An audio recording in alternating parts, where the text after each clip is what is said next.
video, we will be talking about starting and ending an essay, or how to write an introduction conclusion specifically for an argumentative essay.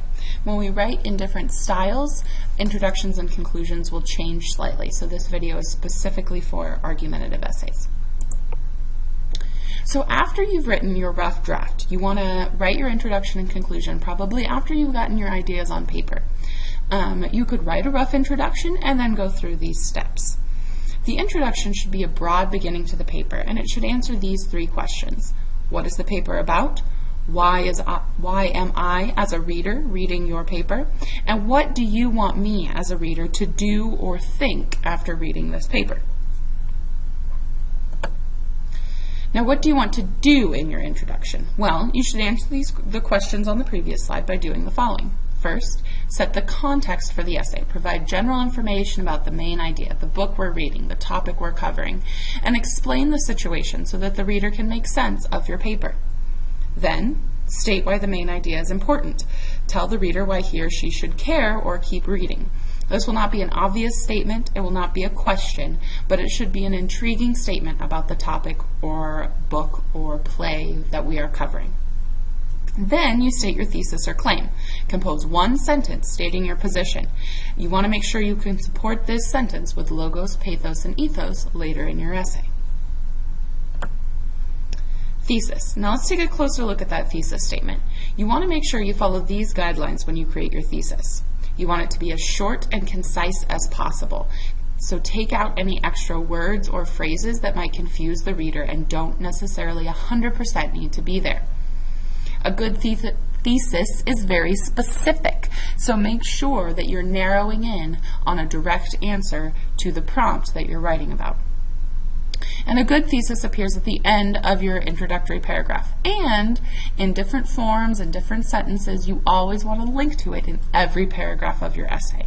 So the shorter and more concise it is, the easier it will be to link back to every time. That's why we really want to make sure our thesis is specific and concise. Now, sometimes in an introduction we want to add an outline of where our paper is going. If you want to do this, you may, but you don't have to in an argumentative essay. As a general rule, in arguments we outline if we think our argument will be too long or complicated for our readers to understand. If you think you are making a direct argument, you don't need to add an outline to your introduction. However, if you think your argument is complicated, you may want to add an outline to help guide your reader. This is the only thing that will follow your thesis at the end of your introductory paragraph. So if you do add an outline, you might have a sentence or two after your thesis. It does not have to be long. It can be an outline in one sentence. In fact, you don't want to make the outline too long because the point of the outline is to make things simpler for your reader. I've provided an example below if you would like to look at what an outline and a thesis statement would look like together.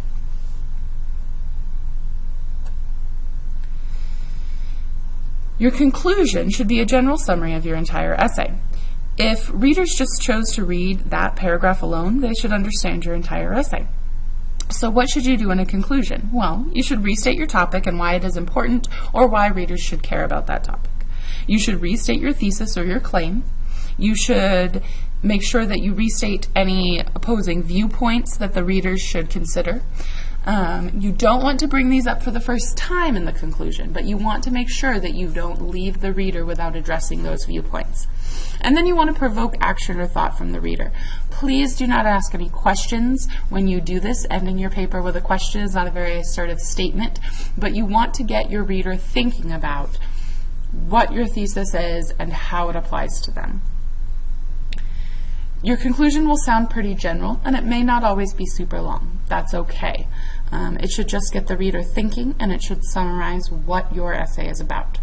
Now, fine print at the bottom is, when you have accomplished the 4 tasks above, you're done. That's it. Fini. Don't try to bring up new points or add a big grand statement at the end. You're not trying to solve world hunger. You're not trying to bring up the end of the world. Your conclusion will be best when it's simple and provides a convincing message. So overview for writing introductions and conclusions. One of the most effective formulas to follow when writing an argument paper is tell your reader what you're going to tell them.